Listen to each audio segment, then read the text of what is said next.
understand the why, understand your purpose. Mark Twain said it best, that the two most important days of your life are when you are born and when you understand why you were born.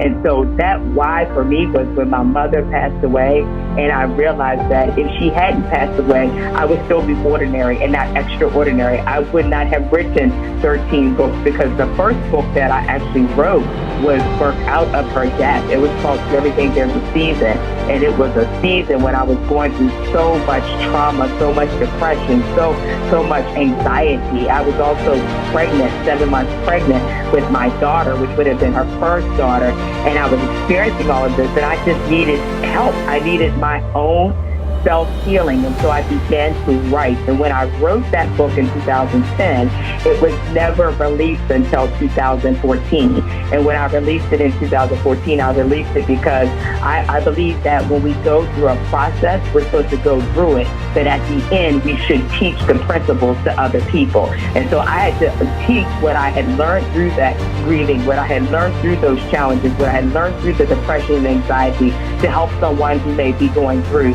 so that their experience would not be as crucial, and they would know that there's some support, there's someone there that can say, I truly understand. Because there's a difference between understanding and empathizing. You can understand because you have gone through that, but then you can empathize because you have those feelings that you have for that person. So now, even when it comes to different things, I don't tell people I understand unless I really understand it. I may empathize with them, but I may not understand. But I know I understand the death of a mother. I understand what pain, produces. I understand going through depression, anxiety, and coming out being successful, being victorious.